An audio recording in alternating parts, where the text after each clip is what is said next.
Welcome to the Find Your Leadership Confidence podcast with Vicki Noethling. You are about to discover impactful lessons that help you grow as an individual, grow your confidence, and find the positive and good within you, so you powerfully and authentically become the best version of yourself. Be sure you visit our website at www.findyourleadershipconfidence.com. While you're there, subscribe to us via your favorite network. Now tune in, get ready, and enjoy the journey of emerging as a leader of exception in the 21st century. Welcome everyone to the Find Your Leadership Confidence podcast. I'm your host, Vicki Noethling, coming to you from Roswell, Georgia. Today, we have a wonderful guest, and as always, this podcast is to share topics and guests that will empower you to grow as a confident leader and take your business or your life to the next level. Today, my guest is Heather Murphy. Let me tell you a little bit about Heather. As a genealogist and legacy builder, she leveraged the power of genealogy to overcome doubt and fear and capitalize on the skills and successes from the past. Heather shares that many people are clueless when it comes to their past and the generations who came before them. They don't realize the impact of the past on their present and don't know how to utilize a knowledge of the past to achieve future possibilities. She teaches how to harness the power of genealogy to explore, discover, and connect the past, present, and future for greater success in life and in business. Our title or our theme for today is Hidden Successes in Your Roots. Please join me in welcoming Heather Murphy. Hey, Heather.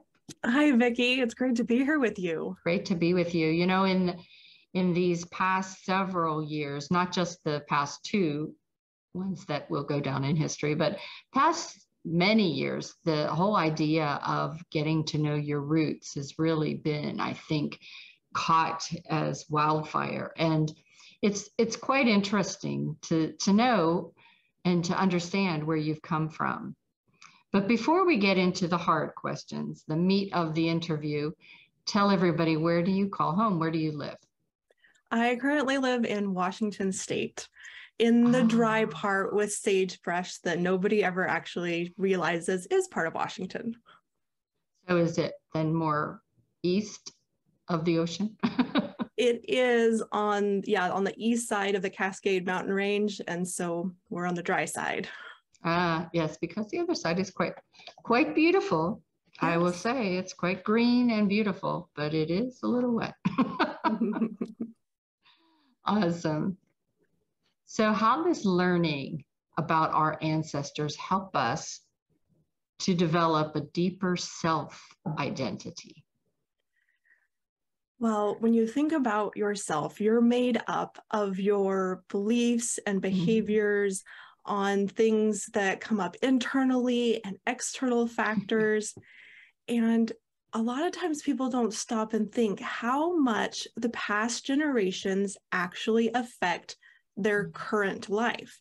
Most people think that their story starts with them, but in reality, it starts generations before them.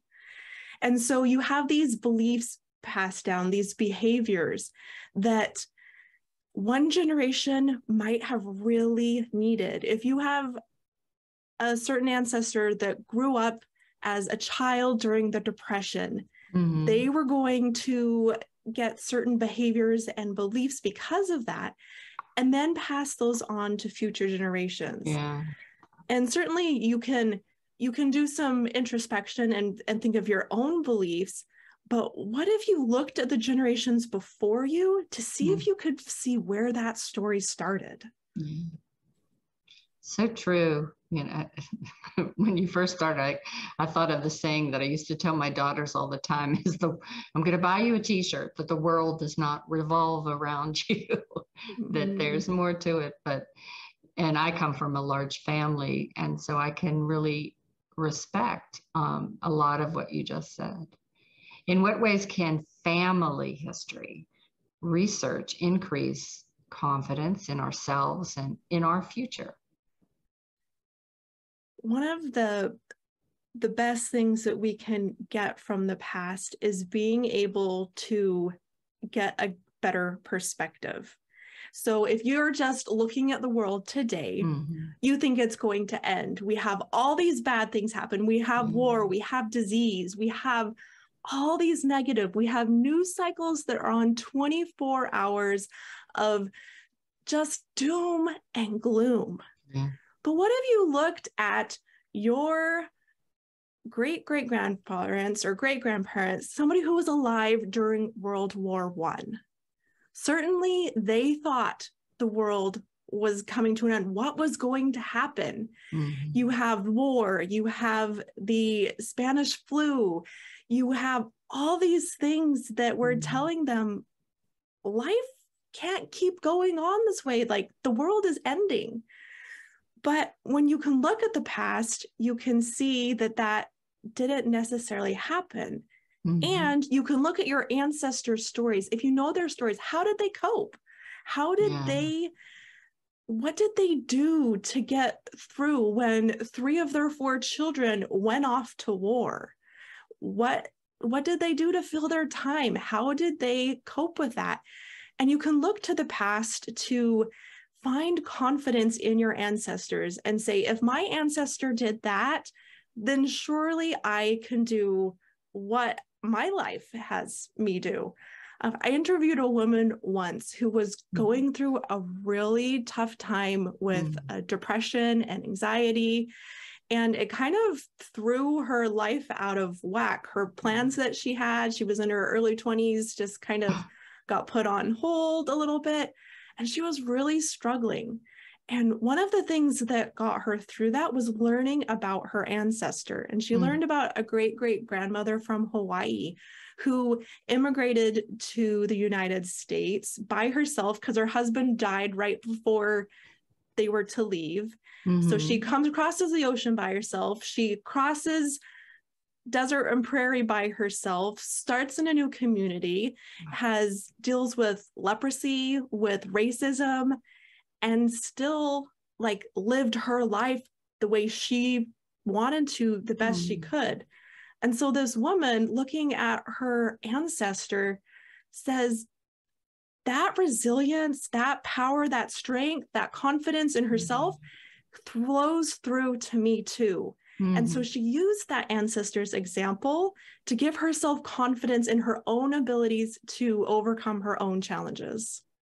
That's such a great story. And, it's one that isn't a one-off. It's, as you talk to many people, you're going to hear those same stories. And it is true. We tend to think of the now and the present and how terrible things are. But, I grew up in the 60s and they weren't such great times then, Vietnam War and all the strife that we had. And so there are lessons to be learned. Right. And one of the things about it is you can't just say that someone else in your family has researched the family tree and so, quote unquote, it's done. You need to dive into the stories, because if it was your great Aunt Gertrude that did all the research, certain ancestors may have resonated with her, but when you do the research, when you dive into the stories, even if you're going through somebody else's research that they've already completed, you get to find those stories that resonate with you.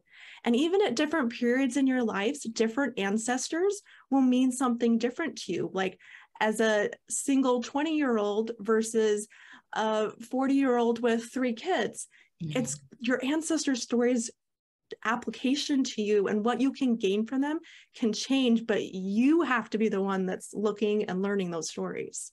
So it's that self-discovery. Yeah. And it's really interesting because while you're learning about your ancestors, you're also learning about yourself. And I think that's a piece that people really miss out because they just think they're learning about their ancestors. But in that time, especially if you take time to think about their lives and be kind of introspective about it, you can say, oh, well, I see my characteristic in that ancestor or this one, or I want that characteristic. And you can not only have a deeper self-identity, but be more self-aware and be able to be who you really want to be, not just who you just sort of become because that's what was expected of you. Exactly. So true. So I think we kind of talked about this, but the learning about your ancestral stories helps you become more resilient. And I think, you can probably expand a little bit about once you do that self-discovery, once you see that, what steps do you take?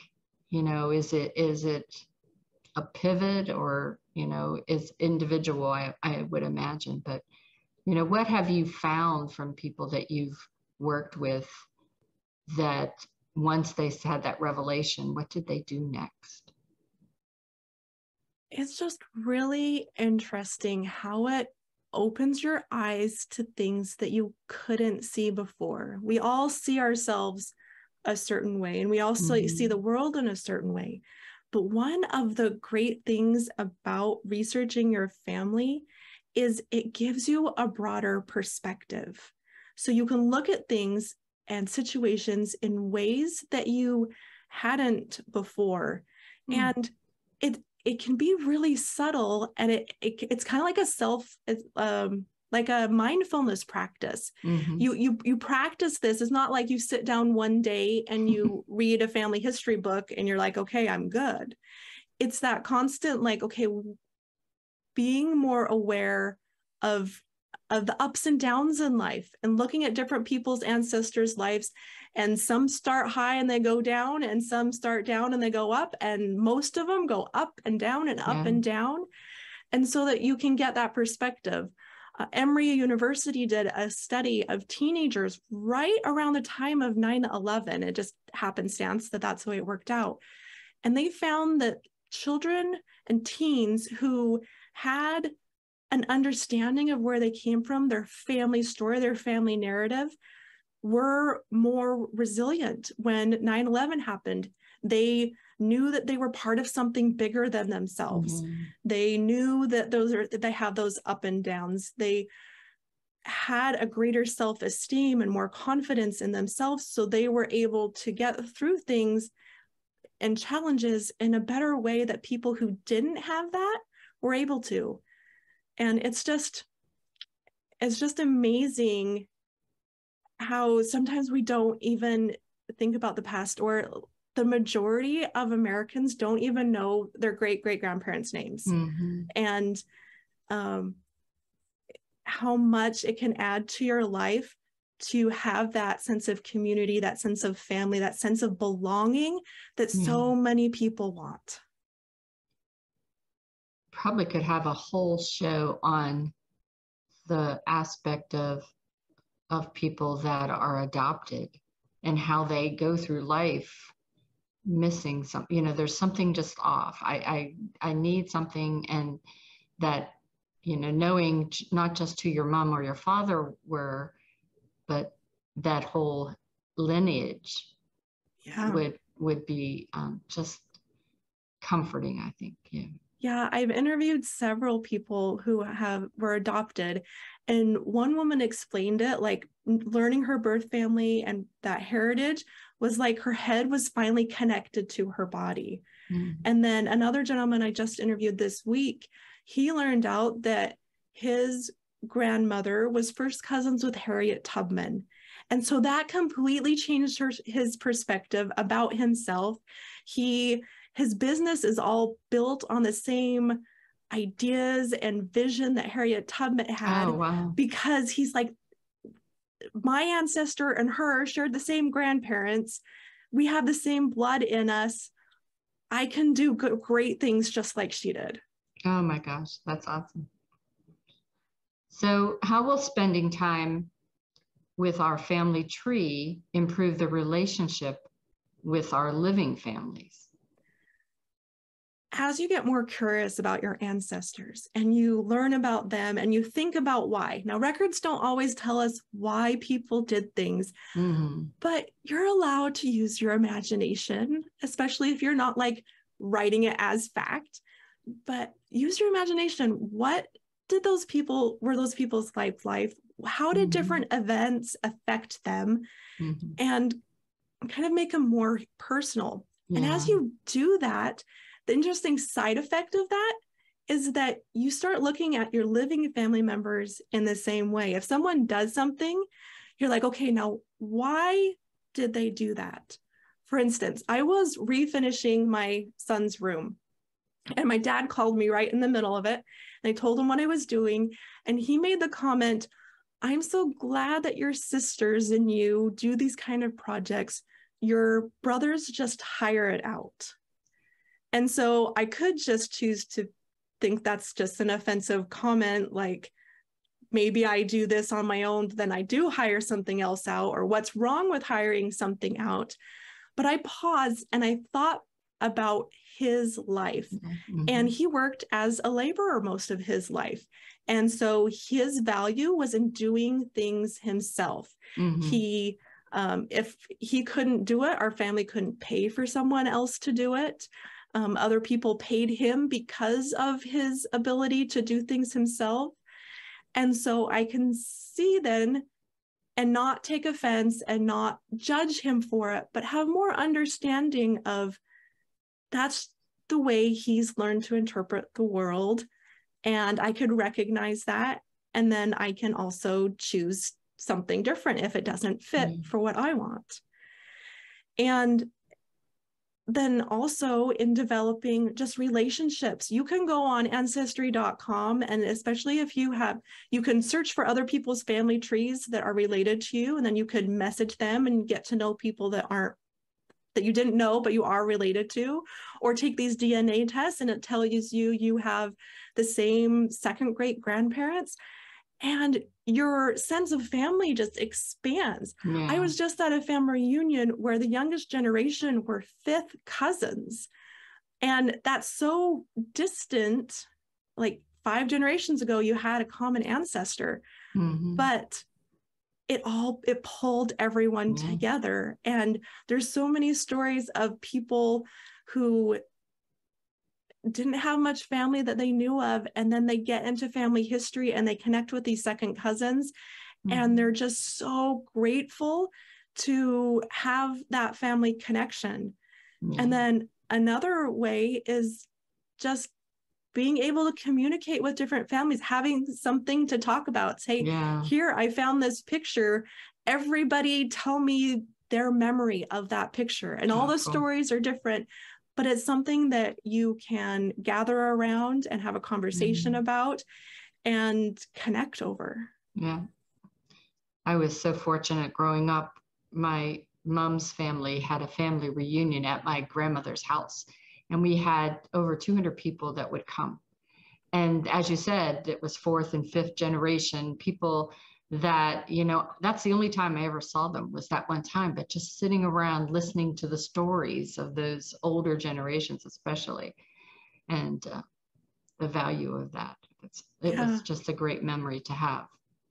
Well, and when you think about memories and stories that are passed down, you forget, or you don't even think about, maybe a story wasn't passed down to your family, but it was passed down to a cousin's family. So as you reach out to these cousins, not only just for photographs or things that are written, documents, but for the stories that are passed down, you can learn things about your common ancestors, or sometimes even about your direct ancestor, that they had a story about your family member that you never even heard before.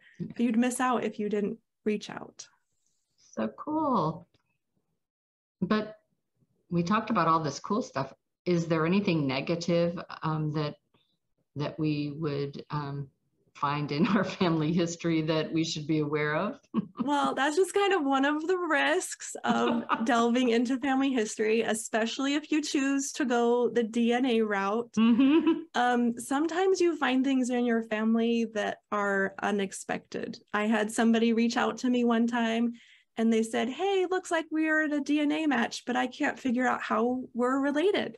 And so I looked at the tree and said, oh, well, because of the matches that we share, this is the couple that you should have on your tree. And they wrote back and said, I don't have those people on my tree. And so I looked at it, and then I had to tell her that her mother's father wasn't who they thought it was. So especially if you're getting into the DNA, you need to be able to know that things like that might come up.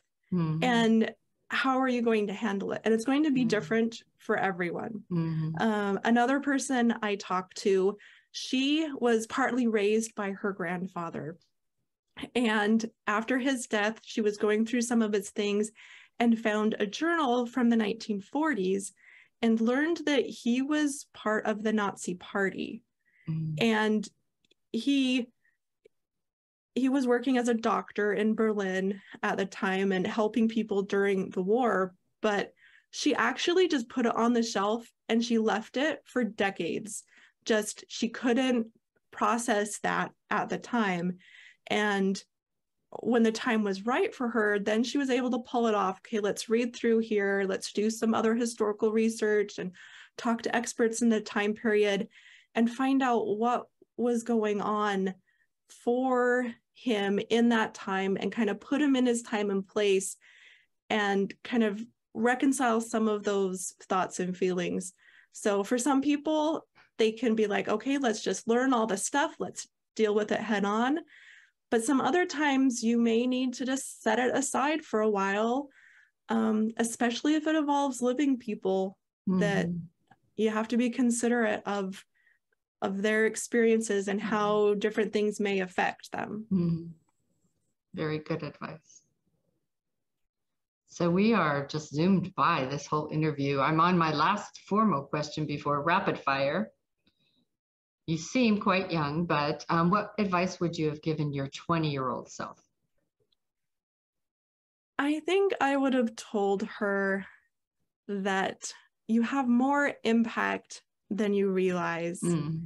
That, you know, in retrospect, looking at, I may not have achieved all my professional goals because the focus for me was family.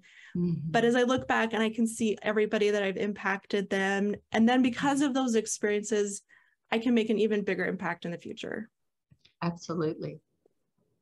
Okay, rapid fire. So this is where I give you 5 words. For you, I think it's mostly questions or phrases, just whatever comes to the top of your mind, you know, answer in a minute or two.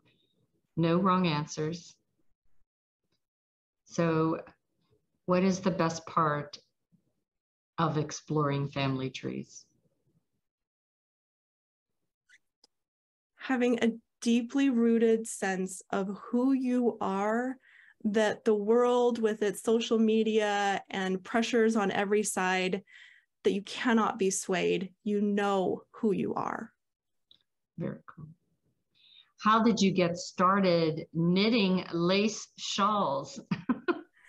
That was in your bio. I thought that was cool.